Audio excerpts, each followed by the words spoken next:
Hey guys, I just want to thank y'all for 2,000 subscribers. I know there's a video to be watched, so I'm not going to hold you up too much, but from the bottom of my heart, I really do just want to thank you for 2,000 subscribers. Everyone who likes, everyone who shares, everyone who comments, everyone who subscribes. It helps me get one step closer to making my dream a reality. So I thank all of you from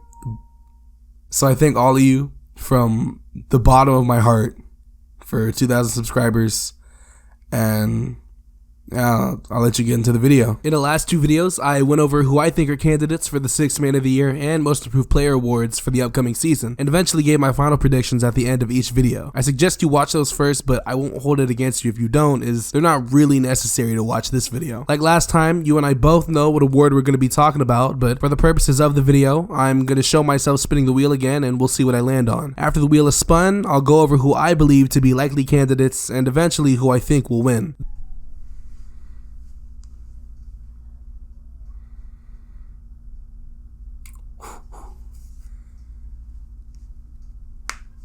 Defensive Player of the Year. The Defensive Player of the Year award is also an award that's come under fire recently, specifically because Rudy Gobert just keeps on winning it, and a lot of people frankly think that Rudy sucks. Now I think that is silly. Rudy has gotten sauced on the perimeter a couple of times, but his perimeter defense is a lot better than people would have you think. The lowlights look bad, namely the one from the 2024 Western Conference Finals, but in all honesty, I think Rudy deserved most of those Defensive Player of the Year awards. I won't say which one I think he shouldn't have won, because we'll get to that. Anyways, people say that a Defensive Player of the Year winner can't be getting cooked on defense and all that, but Rudy Gobert is an elite defender, and with him you're guaranteed to have a top 10 defense. Now let's get on to the predictions. When it comes to predicting who's to be Defensive Player of the Year, it's important to take the note of teams that are going to have strong defensive seasons. The Cavaliers, Thunder, Wolves, Rockets, and Spurs, simply because they employ Wemby, are all teams that are likely to be among the elite defenses next year, and each team has a guy or two that can contend for the award. Amen Thompson on the Rockets, who finished 5th in Defensive Player of the Year voting last year and made an all-defensive first team. Evan Mobley on the Cavs, who won the award last year and made all-defensive first team, as well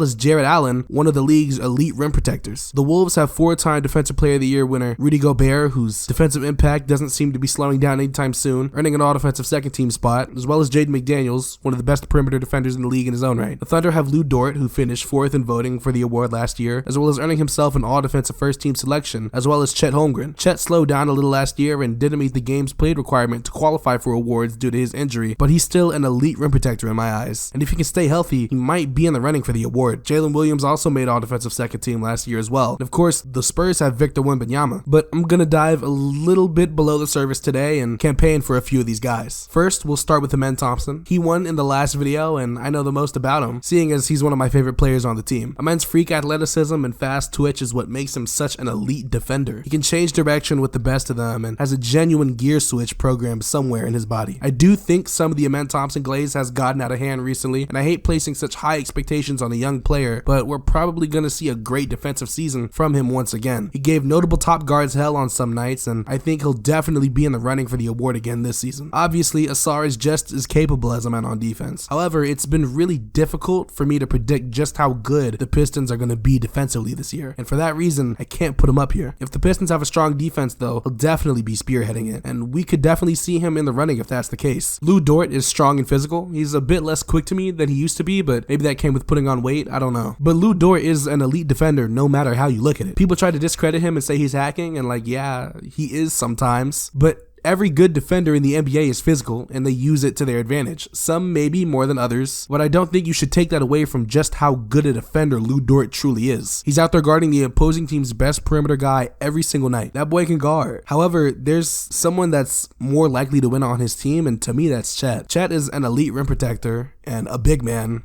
in an award that favors big men. And had he not gotten injured last year, who knows who wins the award last year. I don't have too much to say about Chet, but he's really long, and length is always good on the defensive end. Evan Mobley is obviously going to be in the running for it. He just won, and he's one of the best defenders in the NBA. Not even in the loose sense that I use all the time. Like, at the very least, he's a top 3 defensive player in the world. He's long and has elite defensive instincts. However, with his role seemingly increasing on offense, that may lead to less output from him defensively, just in terms of, stamina and whatnot. Apparently, apparently his case is really supported by his advanced stats, but I don't know much about those. I'm working on it though, so I can't really comment on that just yet. However, he averaged 1.6 blocks, 0.9 steals, and 7 defensive rebounds, which is basic stats good enough to have you in the convo regardless of advanced stats. Anthony Davis not having a defensive player of the year is kind of criminal. I don't know when he could have won it honestly, but he's been so good defensively for so long. Like one of the best defensive players in the NBA for a decade, but no hardware to show for it. He has a few all defensive teams and he's finished top 10 in defensive player of the year voting time after time, but the closest he's come is second back in 2020. It really is a shame. AD is another elite rim protector, and at his best, he's been good out on the perimeter as well, but he's probably gonna average 2 blocks this season. It's kind of a given at this point for him. Giannis made his first all defensive team in year 4, and ever since he's made multiple all defensive teams and even won defensive player of the year in 2020, being one of the only players to ever win defensive player of the year and MVP in the same season. Giannis hasn't necessarily slowed down defensively, and he's only 30 at the time of recording, but he hasn't been recognized as much for his defensive efforts in the past couple of years, especially because the Bucks defense isn't as good as it used to be. I still think he's one of the best in the world though, and I'm very high on Giannis's defensive capabilities. This is a quick speed round. These are guys I don't have much to say about right now, but they might be able to do it. Dyson Daniels is a top 3 perimeter guy in the league, and without a doubt is going to end up being one of the best ball hawks we've ever seen to play the game. I was rooting for him to win it last year. He didn't. I'm pretty sure he finished second, but I really like him, and I think going to Atlanta was great for his career. I wasn't even watching Pelicans games when he was there, so I really didn't even know how good of a defender he was. But anyways, he's for sure a good contender for the award. Jaren Jackson Jr. won the award before and is always going to be in the running. He's a great defender, but his rebounding definitely hurts his case a lot. Jalen Suggs won't win, but he can definitely make an all-defensive team. Same for Jaden McDaniels. Another guy that people might think is going to win, or at least be in contention for it, is Draymond, but Draymond's old. Like, Draymond's old as hell. I just don't see it happening. So you're probably wondering who I think will win, and you're also probably wondering why I haven't talked about Victor yet, and that's because it's Victor. Like, I have no idea how anyone else is even going to win. He was definitely going to win last year before the blood clots, and in all honesty, I just don't think anyone stands a chance. Honestly, I think Victor should have 2 defensive player of the years right now. His rookie year and his second year had he not got hurt. It's pretty clear who the winner is going to be. I've been sold on Wemby's defensive ability ever since I saw him stop a 3v1 fast break by himself off of aura alone. But yeah, that's it for me. Who do you think will win? Who do you think will come in second? Who'll come in third? And who do you want to win? Personally, I'll always want a Rocket to win, so hopefully Amen Thompson has like the craziest defensive season we've ever seen, but I just don't see that happening. Yeah, talk to me in the comments. I try to respond to everyone, and I'll catch y'all later. Peace.